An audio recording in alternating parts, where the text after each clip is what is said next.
Bismillahirrahmanirrahim. Assalamu alaikum warahmatullahi wabarakatuh.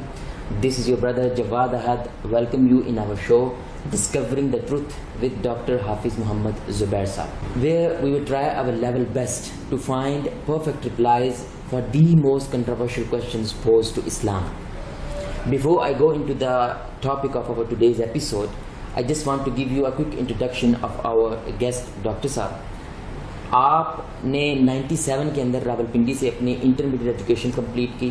اس کے بعد 99 میں آپ نے اپنی بیچلر جو ہے ڈگری وہ پنجاب یونیورسٹی سے کمپلیٹ کی.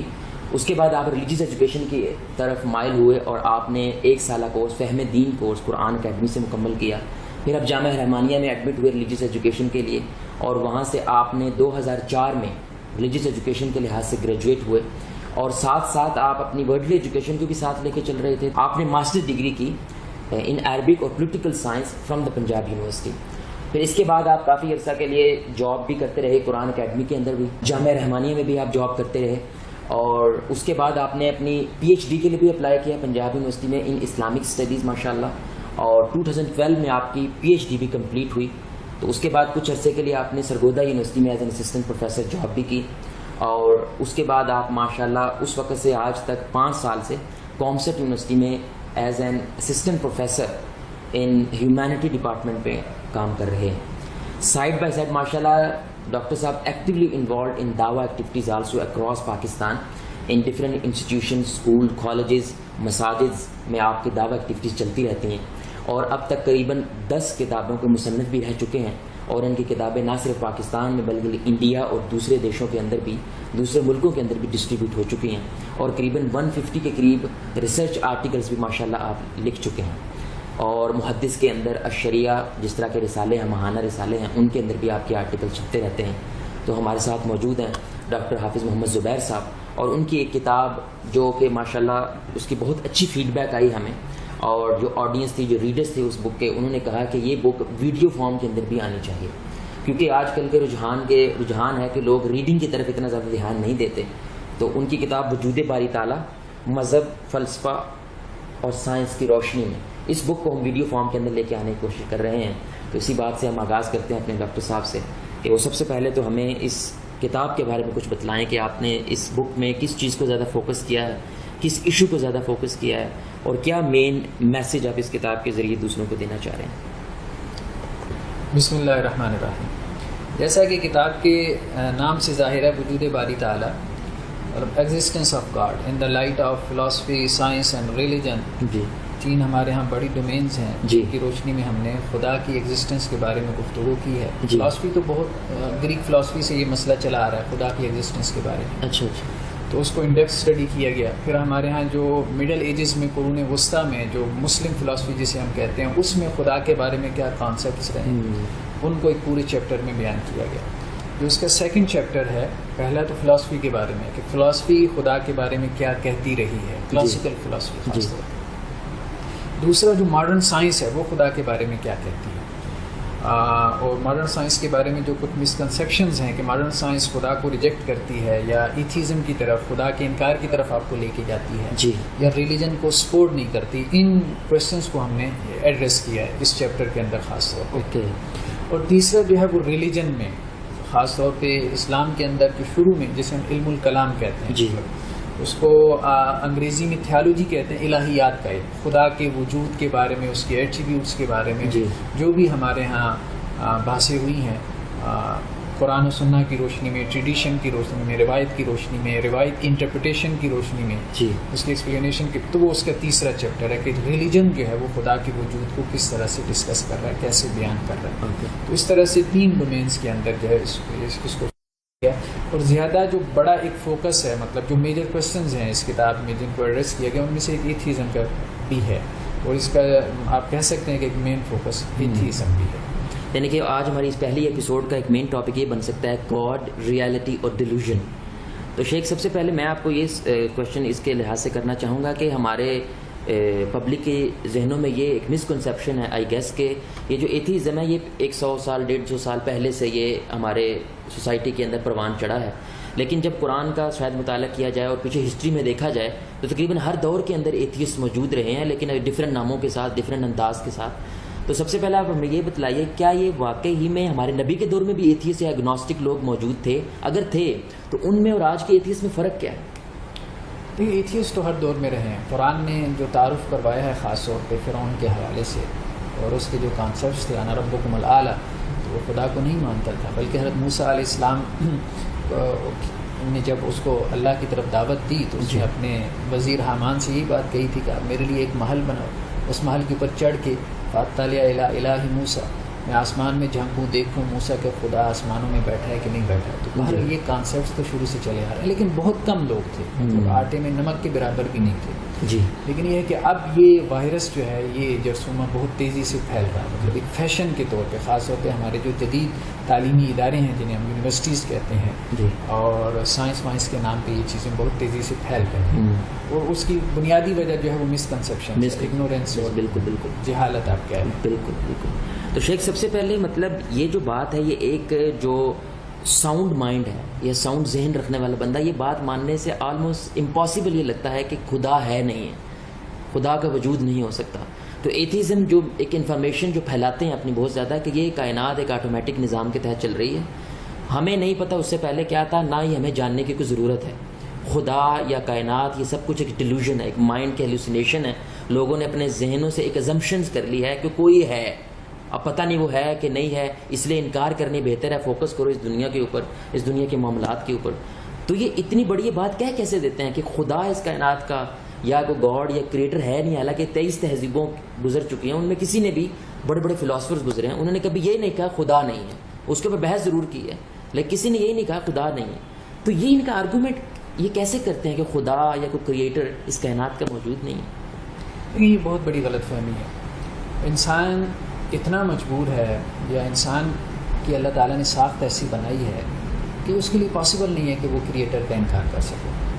مطلب وہ اس کے مغالطہ ہے کہ وہ کریٹر جو ہے وہ کہتا ہے کہ کریٹر نہیں ہے، خالق نہیں ہے. جی وہ مغالطوں کا شکار ہے، چاہے بڑے سے بڑا سائنسٹسٹ کیوں ہو. ایون کہ ابھی ہم نے فرعون کی بات کی، فرعون بھی کریٹر مان رہا ہے. کس کو؟ انا ربکم الاعلی. جی خود بھی کہہ رہا ہے خدا ہے. جی ٹھیک ہے. تو ایتھیزم کا مطلب یہ نہیں ہے کہ کوئی بھی کریٹر نہیں ہے، کوئی بھی خدا نہیں ہے. ایسا کانسیپٹ کہیں بھی نہیں رہا، ہسٹری میں ایسا کانسیپٹ نہیں رہا. ٹھیک ہے. ہاں خدا کے کانسیپٹس مختلف رہے ہیں. کرسچنس کا خدا اور تھا آپ کہہ سکتے ہیں، ٹھیک ہے. ہندوؤں کا خدا اور ہے، فلسفیوں کا خدا کچھ اور تھا. ارسطو نے جس خدا کا تعارف کروایا کہ وہ کاز ہے، علت العلل ہے، پرائم موور ہے یا جو بھی ہے. لیکن یہ ہے کہ ایک کانسیپٹ خدا کو پھر بھی مانتا تھا وہ کریٹر کو. آپ زیادہ بہتر لفظ خالق، کریٹر مطلب کوئی جو ہے وہ ایسی چیز ہے مطلب جہاں سے اس کائنات کی ابتدا ہوئی ہے، اوریجن بالکل خدا اس معنی. تو مطلب سائنس کے بارے میں یا سائنسٹسٹ کے بارے میں یہ گمان کرنا، خاص طور پہ خود ایتھیسٹوں کا یہ کہنا کہ ہم خدا کو نہیں مانتے، یہ ان کی بہت بڑی مسکنسیپشن ہے. وہ کریٹر کو مانتے ہیں، بالکل خالق کو مانتے ہیں. مطلب ایک دو کوٹیشنز اگر میں اس کتاب میں سے پیش کروں، خاص طور پہ ہمارے ہاں اب جو سب سے ایک بڑا نام ہے آئنسٹائن کے بعد اسٹیون ہاکنگ کا، تھیوریٹیکل فزکس کے اندر. اور ایک جگہ میں کہیں پہ کوئی سروے پڑھ رہا تھا کہ ان کی جو لیٹسٹ کتاب ہے 2012 میں آئی ہے، دا گرینڈ ڈیزائن، تو وہ اس کے کوئی 1 ارب سے زیادہ نسخے دنیا میں پبلش ہوئی. 1 بلین سے زیادہ. تو مطلب اس بندے کا انفلوئنس آپ دیکھ لیں. مطلب اور عام طور پہ پرسیپشن یہی ہے کہ وہ بہت چلیں سب سے بڑا نام نہ ہو آئنسٹائن کے بعد لیکن ایک بہت بڑا نام. اور دا گرینڈ ڈیزائن کہا جاتا ہے کہ انسان نے جو سائنس میں جو کچھ آج تک سوچا ہے تو یہ اس کی معراج ہے. تو یہ دی گرینڈ ڈیزائن میں یہ اسٹیون ہاکنگ صاحب کہہ رہے ہیں، اس کی ان کی ایک کوٹیشن ہے. جی ضرور. اب وہ مطلب اسٹیون ہاکنگ خود بھی کہتا ہے کہ میں ایتھیسٹ ہوں. ان کے اوپر خیر ایک مووی بھی آ چکی ہے. جی بالکل. اور پرسیپشن بھی یہی ہے کہ وہ ایتھیسٹ ہے. جی لیکن ذرا ان کے ٹیکسٹ کا آپ انالیسس کریں کہ وہ کس غلط فہمی میں مبتلا ہیں کہ وہ کہتے ہیں ہم کریٹر کو نہیں مانتے لیکن وہ کریٹر کو مان رہے ہیں. تو یہ اسٹیون ہاکنگ صاحب اپنی کتاب میں لکھتے ہیں کہ we will describe how M theory may offer answers to the question of creation. ہم یہ بتائیں گے ابھی آپ کو کہ ایم تھیوری جو ہے وہ آپ کو بتلاتی ہے کہ کریشن کیسے ہوئی ہے. مطلب مذہب تو بتا رہے ہیں کہ خدا نے پیدا کیا، آدم کو پیدا کیا، ہوا کو پیدا کیا، جنت میں رکھا، پھر دنیا میں بھیج دیا، زمین و آسمان کو 6 دنوں میں بنا دیا. تو ہمارے پاس جو ایکسپلینیشن ہے کہ انسان کیسے آ گیا, کہاں سے آ گیا, کہاں سے ٹپک گیا, بہت بڑا سوال ہے. بالکل, مارس سے آ گیا, کہاں سے آ گیا. بالکل. اگر ریلیجن کو نہیں مانتے, خدا نہیں ہے, کریٹر نہیں ہے, تو کہاں سے آ گیا. تو وہ کہتے ہیں کہ ہمارے پاس اس کا جواب ہے, وہ ایم تھیوری کی صورت میں. اوکے. اب آگے وہ چل کے یہ بات کہتے ہیں کہ according to M theory our is not the only universe. Okay. یہ صرف یہ یونیورس نہیں ہے, اب ملٹی ورس کا کانسیپٹ ہے, بہت ساری یونیورسز ہیں, ٹھیک ہے. Instead M theory predicts that a great many universes were created out of nothing. Out of nothing. Okay. Nothing سے یہ بہت ساری یونیورسز جو ہے وہ بن گئی, وجود میں آ گئی. چلیں یہاں تک چلتے جائیں. There creation does not record the intervention of some super natural being اور گاڈ. کوئی انٹروینشن نہیں ہے, کوئی کسی خدا کے درمیان میں کوئی وہ اس میں مداخلت نہیں. Rather these multiple universes arise naturally from physical law. Okay. یہ یونیورسز کیسے وجود میں آئیں, کیسے ایگزسٹ کر رہی ہیں, فزیکل لاز کی بنیاد پر. تو بیسیکلی ان کے نزدیک لاز آف نیچر اس کائنات کے, اس یونیورس کے کریٹر ہیں, خالق ہیں. اس بات کو بہت اچھے انداز میں رچرڈ ڈاکنز نے بیان کیا, لیکن اس کے لیے ہمیں تھوڑا سا ہسٹری میں جانا پڑے گا. ولیم پیلے جو ہے ایک عیسائی اسکالر تھا, کرسچن اسکالر تھا. ولیم پیلے کا جو ٹائم پیریڈ ہے یہ 1805 میں اس کی وفات ہوئی, 1805. اوکے. تو اس ڈیوڈ ہیوم ایک بہت بڑا ایتھیسٹ تھا, ان کا فلسفی بھی تھا, تو اس نے بہت زیادہ مطلب ایتھیزم کو رواج دیا. ولیم پیلے نے اس کے جواب میں, ڈیوڈ ہیوم کے جواب میں ایک کتاب لکھی تھی, natural theology or evidences of the existence and attributes of the deity. Okay. تو اس کتاب میں اس نے ایک دلیل دی, وہ دلیل بہت معروف ہوئی. مطلب یہ کتاب اتنی معروف ہوئی کہ 1920 تک کیمبرج یونیورسٹی کے نصاب میں رہی. اور 1972 میں جو پوپ تھا چرچ میں, اس کا کیا مقام ہے کرسچینٹی میں, یورپ کا سب سے بڑا ریلیجن کرسچینٹی ہے, پوپ کا کیا مقام ہے. تو پوپ نے کہا تھا کہ یہ عیسائیت کی کتاب ہے, اس کی کتاب کو, اس کی جو بیسک جو آرگومنٹ تھا ولیم پیلے کا خدا کے وجود کے بارے میں, ایگزسٹنس کے بارے میں, اس کو کہتے ہیں watch maker analogy. Watch maker analogy. ہاں جی, واچ میکر اینالوجی. جی. تو واچ میکر اینالوجی یہ تھی کہ جب کوئی گھڑی ہمارے سامنے آتی ہے, جی, تو وہ گھڑی کے اندر اسپرنگ ہے, بالکل جو کچھ بھی ہے, پورا ایک میکینزم کام کرتا ہے. تو گھڑی دیکھ کے کبھی ہمارے ذہن میں نہیں آتا جی کہ یہ خود سے بن گئی ہوگی, کہ کچرے کا کوئی ڈھیر ہے, کوئی آئرن کے رف پیسز پڑے ہیں, ہوا چلی ہے, وہ ریفائن انداز میں اس انداز سے موو ہوئی ہے ہوا کہ وہ گھڑی بن گئی, وہ گھڑی بن گئی. ایسے نہ ممکن, یہ انسان اس کو قبول نہیں کرتا, ڈائجسٹ نہیں کر سکتا. تو اس لیے اس کے ذہن میں فوراً کانسیپٹ رہتا ہے گھڑی ساز کا, وہ واچ میکر ہوگا. اسی طرح کہتے ہیں کہ ایک ٹیلیسکوپ دیکھ کے ہمارے ذہن میں فوراً یہ بات نہیں آتی کہ یہ خود سے بن گئی ہے. تو یہ جو کائناتی گھڑی ہے, یونیورس کے اندر بھی ایک گھڑی چل رہی ہے, ایک لاز کے مطابق چل رہی ہے, فزیکل لاز, بالکل جیسے گھڑی ایک لاز کے ساتھ چل رہی ہے. بالکل ایک وقت پہ طلوع ہو رہا ہے چاند, ایک وقت پہ جو ہے وہ غروب ہو رہا ہے. یہ ایک پورا ایک نظام ایک وقت کے تحت چل رہا ہے. وہ وقت آپ درمیان میں سے ٹائم نکال دیں تو یہ سب درم برم ہو جائے. بالکل ٹائم کی وجہ سے ہی تو یہ سب مطلب اپنے اپنے آربٹس میں چل رہے ہیں. بالکل. تو اب وہ یہ کہتے تھے کہ یہ کائناتی گھڑی اتنی پیچیدہ ہے اس سادہ گھڑی کے مقابلے میں, تو اس کے بارے میں ذہن کیسے قبول کر سکتا ہے کہ وہ خود سے وجود میں آ گئے. اسی طرح سے ٹیلیسکوپ جو ہے ہمارا ذہن قبول نہیں کرتا, کہ ہمارا دماغ ڈائجسٹ نہیں کرتا کہ وہ خود سے وجود میں آ جائے. تو ایک آنکھ جو ہے جو ٹیلیسکوپ سے ہزاروں گنا زیادہ پیچیدہ اور کمپلیکس ہے اپنے نظام میں, اپنے سسٹم میں, تو وہ کیسے خود سے وجود میں آ سکے. اس کو رچرڈ ڈاکنز نے اس کا جواب دیا. مطلب جتنے بھی ایتھیسٹ آئے ہیں انہوں نے اس کتاب کا بیسیکلی اس کو ایڈریس کیا, کیونکہ اس کو ایڈریس کیے بغیر وہ آگے بڑھ نہیں. کتاب اتنی وائڈ اسپریڈ ہو گئی تھی, اتنی وائڈ, اور اس کو اتنا جو ہے وہ یعنی کہ پرفیکٹ رپلائی کے طور پہ لے رہے تھے ایتھیزم کے لیے. تو definitely you have to give reply for it. Darwin نے بھی جواب دیا, ڈارون نے بھی جواب دیا اس کو, اس بکلیٹ کا یا اس کے بیسک آرگومنٹ کا. اب ذرا ان کا آپ جواب سنیں اس میں رچرڈ ڈاکنز کا. رچرڈ ڈاکنز بیسیکلی اس وقت جو ایتھیسٹ کی جو موو ہے, انٹرنیشنل موو, اس میں سے ایک بہت بڑا مین آدمی ہے, مین ممبرز کے اندر آتا ہے. سیم ہارس ہے, اور اسی طرح سے کچھ اور کارل ساگان تھا, جی جی, اور اسی طرح سے 2-4 اور نام ہیں, پراؤس وغیرہ ہیں. اب یہ ان کی کتاب ہے, اچھا کتاب کا نام دیکھیں عجیب ہے, دا بلائنڈ واچ میکر. یعنی وہ واچ میکر کا انکار نہیں کر رہے. جی بالکل, ٹھیک ہے. وہ کیا کہہ رہے ہیں؟ Blind watch maker, blind watch, اندھا. یہ ممکن نہیں ہے کہ آپ کہیں کوئی واچ میکر نہیں. ہم کہتے ہیں فرق صرف یہ ہے کہ ریلیجس پیپل یہ کہتے ہیں, مذہبی لوگ یہ کہہ رہے ہیں کہ بھائی ہمارا خدا سمیع بصیر حکیم ہے, جی, دیکھنے والا, سننے والا, حکمت والا. وہ کہہ رہے ہیں کہ کریٹر ہم بھی مانے لیکن اندھا بہرا ہے. تو بات یہ ہے کہ اب کامن سینس کس کے اندر زیادہ ہے؟ یہاں تو تم کریٹر مانتے ہی نہیں, کریٹر تو تم بھی مان رہے ہو. اندھا بہرا خدا جو ہے وہ زیادہ پرفیکٹ کائنات بنا سکتا ہے یا دیکھنے والا اور سننے والا؟ بالکل. اب اس کی کوٹیشن کی طرف ہم جاتے ہیں.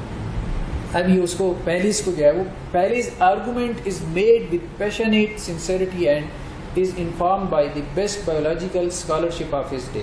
کہتے ہیں کہ اس کے دور کی جو سائنس تھی اس کے اعتبار سے اس کا آرگومنٹ بڑا اچھا تھا. آج سائنس نے بڑی ترقی کر لی, بایولوجی بہت ایڈوانس ہو گئی ہے, تو ہم اس سے بہتر رپلائی کر سکتے ہیں, بہتر رپلائی کر سکتے ہیں بیکاز وی ایڈوانس ناؤ. ہاں. تو اب وہ کہتا ہے کہ all appearances to the contrary the only watch maker in nature is the blind forces of physics. Watch maker تو ہے, اس کا تو ہم انکار نہیں کر رہے, لیکن وہ بلائنڈ فورسز آف فزکس ہے. وہ تمہارا خدا کا کانسیپٹ نہیں کہ وہ جو 7 آسمانوں کے اوپر عرش پہ بیٹھا ہوا ہے. مطلب بیسیکلی یہ لوگ بائبل کے خدا کا انکار کر رہے ہیں, یہ اسلام کے خدا کا انکار کر رہے ہیں. ان کی قسمت میں ہی نہیں ہے, تقدیر میں نہیں ہے کہ یہ خدا کا انکار کر سکیں. مطلب خدا کا ان کے ساتھ مذاق دیکھیں, مطلب خدا کا ان کے ساتھ مذاق دیکھیں کہ یہ بیچارے اس قابل ہی نہیں ہیں کہ کریٹر کا انکار کر سکتے, خالق کا انکار کر سکتے. وہ خدا کا انکار کرنے کے بعد جو ہے مطلب ایک حکیم اور بصیر اور سمیع خدا کا انکار کرنے کے بعد ایک اندھے بہرے خدا کی انہوں نے جو ہے وہ ٹانگیں پکڑ لی ہیں. بھائی تو ہمارا جو ہے وہ سب کچھ ہے, تو نے ہمیں پیدا کیا. اب آگے چل کے یہی حساب لکھ رہے ہیں, نیچرل سلیکشن. نیچرل سلیکشن سے یہ سب کچھ وجود میں ہے. اب نیچرل سلیکشن کیا ہے؟ The blind unconscious automatic process which Darwin discovered and which we now know is the explanation of the existence and apparently purposeful form of all life has no purpose in mind. یہ natural selection جو ہے کوئی اس کا دماغ بھی نہیں ہے. میری بات ہے, اس کا دماغ کیا ہونا ہے؟ وہ تو اندھا میٹر ہے. تو میٹر کو وہ جو ہے وہ خالق مان رہے ہیں, وہ کریٹر مان رہے ہیں. تو آخری اس کی جو الفاظ ہیں, خیر لمبی چوڑی اس نے گفتگو کی ہے. جی, if it can be said to play the role of watchmaker in nature, it is the blind watchmaker. اگر آپ یہ کہنا چاہتے ہیں کہ اس کائنات میں کسی واچ میکر کا رول ہے تو وہ بلائنڈ واچ میکر ہے, وہ کوئی سننے والا دیکھنے والا نہیں. یعنی کہ اگر ایک کنکلوژن کے لحاظ سے بات کی جائے تو آپ یہ کہہ رہے ہیں کہ وہ یہ کہتے ہیں چلو اگر ہے بھی کوئی تو وہ بلائنڈ ہے, اس نے بنو کے بس سائڈ پہ ہو گیا, لیکن اب اس کی کوئی انٹرونشن نہیں ہے کائنات کے اندر. کیا انٹرونشن نہیں ہے؟ وہ یہ نہیں کہتے کہ ہے بھی, وہ کہتے ہیں ہے. فزیکل لاز ہیں, فزیکل لاز نے, لاز آف نیچرز نے اس کائنات کو کریٹ کیا. کریٹر کون ہے؟ آپ کے پاس کوئی جواب نہیں ہے نا. جی, ٹھیک ہے, یہی جواب ہے کہ laws of nature, physical laws. اب فزیکل لاز کیا ہیں؟ وہ بلائنڈ ہے. دس ایکچولی یہ بڑی ہیوج ریویلیشن ہے ایکچولی, بیکاز ایک نارمل جو مس انفارمیشن پھیلائی جاتی ہے کہ atheists are people who don't believe in God, also they believe there is no creator of our existence. ہماری ایگزسٹنس کا کوئی کریٹر نہیں ہے, کوئی خالق نہیں ہے. لیکن آپ ان ٹیکسٹ سے یا شیخ کی گفتگو سے آپ کو یہ پتہ چلا ہے کہ کوئی کریٹر ہے. اور خاص طور پہ ابھی آپ نے ایک بات کی اسٹیفن ہاکنگ کی کہ جو ایم تھیوری سے ہم ایکسپلین کر سکتے ہیں کہ اس کائنات کا وجود کس طرح میں آیا. تو آخر میں آپ یہ اس ایپیسوڈ کے آخر میں آپ یہ ضرور بتلائیے ہماری آڈینس کو کہ ایم تھیوری اس سے کیا مراد ہے, ایک عام زبان کے اندر بتایا جائے تو یہ ایم تھیوری کیا ہے جس سے وہ ایکسپلین کرنے کی کوشش کرتے ہیں کہ خدا ہے یا نہیں ہے. بیسیکلی دیکھیں, ابھی جتنی بھی ایڈوانسمنٹ ہو رہی ہے زیادہ تر تو تھیوریٹیکل فزکس میں ہو رہی ہے. جی, فزکس سائنس کا ایک ڈسپلن ہے, پھر فزکس میں ایک تھیوریٹیکل فزکس ہے. فزکس کے 2 میجر ڈسپلنز ہیں اس وقت, کوانٹم فزکس اور جنرل تھیوری آف ریلیٹیوٹی. جی, تو کوانٹم فزکس بیسیکلی جو ہے وہ اس کائنات کے اندر, اس یونیورس کے اندر بیسیکلی 4 قسم کی فورسز کام کر رہے ہیں. اوکے, ٹھیک, ان میں سے 3 جو ہے وہ مائکرو لیول پر ہیں, اوکے, سب اٹامک لیول پر, ایٹم کے لیول پر ہیں. ویک نیوکلیر فورس ہے, اسٹرانگ نیوکلیر فورس ہے, الیکٹرو میگنیٹک فورس ہے. یہ 3 فورسز ہیں. یہ کوانٹم فزکس کا میدان ہے. اوکے, ایک میکرو لیول ہے, یونیورس کے لیول پہ, یعنی کائنات, ایٹم کے اندر بھی تو پوری کائنات ہے نا, یونیورس ہے. اب تو مطلب کہاں تک وہ پہنچ گیا ہے, الیکٹران پروٹون نیوکلیس تھا, پھر آگے الیکٹران پروٹون, تو اب تو اس کے اندر بھی جا رہے ہیں, ایک ویکیوم ہے بہت بڑا, پھر آگے جا کے ایک اور چیز ڈسکور وہ کہتے ہیں کوارکس تک پہنچ چکے. بالکل, ٹھیک ہے, تو اس سے آگے بھی باتیں ہو رہی ہیں. تو گاڈ پارٹیکل کی بھی تلاش میں ہے جو خود بھی سن کے اندر ہو. تو سب اٹامک لیول پہ بھی بہت ریسرچ ہو رہی ہے. تو بیسیکلی یہ 3 فورسز تھیں. چوتھی فورس تھی جو میکرو لیول پر ہے یونیورس کے اندر، گریویٹیشنل فورس، بالکل ٹھیک ہے، جس کی وجہ سے یہ سارا ہمارا کائنات کا نظام، سولر سسٹم، یہ سب کچھ چل رہا ہے، گلیکسیز ہیں. تو اب وہ یہ چاہ رہے ہیں کہ ہم ان چاروں فورسز کو یونائٹ کر دیں. کچھ ایسی تھیری بنا دیں کہ جس سے یہ چاروں فورسز جو ہے وہ اس کو ہم کسی ایک ایکویشن سے ڈیفائن کر دیں. اس کو کبھی جو ہے وہ ایم تھیری کہا جاتا ہے. ایم ڈیفائن، کچھ لوگ کہتے ہیں کہ ایم سے مراد ماسٹر تھیری ہے، ٹھیک ہے، مطلب مختلف اس کی انٹرپریٹیشن کی گئی ہیں. یا اس کو تھیری آف ایوری تھنگ بھی کہا جاتا ہے.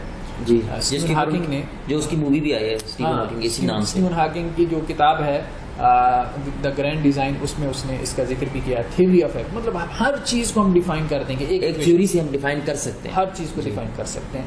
اور وہ یہ چاہ رہے ہیں کہ بیسیکلی کوانٹم فزکس اور جنرل تھیوری آف ریلیٹیوٹی، یہ دونوں فزکس کے ڈسپلن ہیں، یہ ایک دوسرے کے خلاف کھڑے ہیں. اوکے، بالکل ایک دوسرے کے خلاف کھڑے ہیں. ٹھیک، تو اب وہ چاہتے ہیں کہ ہم ان کو جمع کر دیں، یونائٹ کر دیں. اس کے لیے جو ہے وہ یہ اسٹرنگ تھیوری بھی اس کو کہہ دیتے ہیں.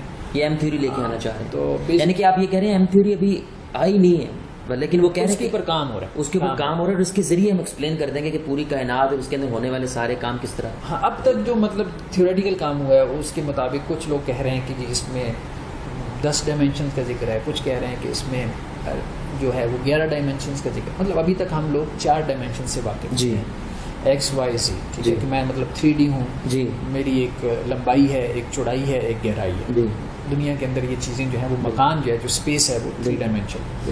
4 ڈائمینشن جو ہے وہ آئنسٹائن کے کام کی وجہ سے خاص طور پہ انٹروڈیوس ہوئی. ٹائم کو بہت زیادہ جو ہے وہ اہمیت ملی.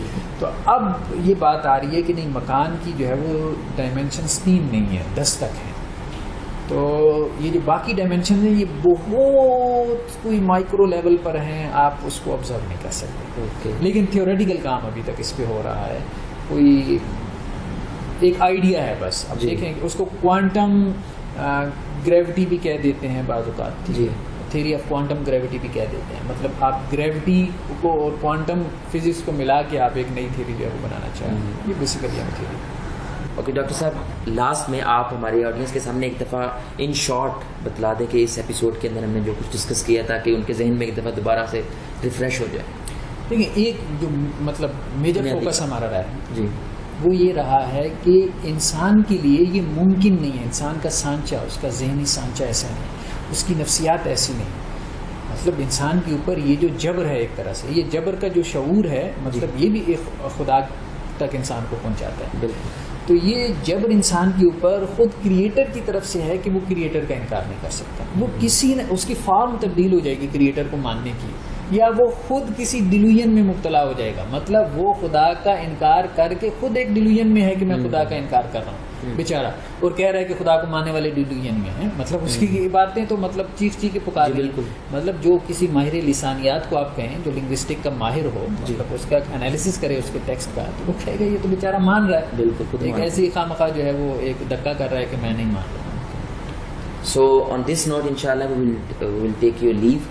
اور انشاءاللہ نیکسٹ ایپیسوڈ کے اندر we will discuss about کہ جو سائنس ہے وہ ریلیجن کو سپورٹ کرتی ہے یا ریلیجن کو اپوز کرتی ہے. Because all of the atheist they try to prove their points, they try to prove their theories, ideologies through science. So انشاءاللہ نیکسٹ ایپیسوڈ کے اندر we will try to talk about کہ science وہ religion کو support کرتی ہے یا religion کو oppose کرتی ہے. On this note I will take your leave. Jawad Uhud signing out. السلام علیکم ورحمۃ اللہ وبرکاتہ.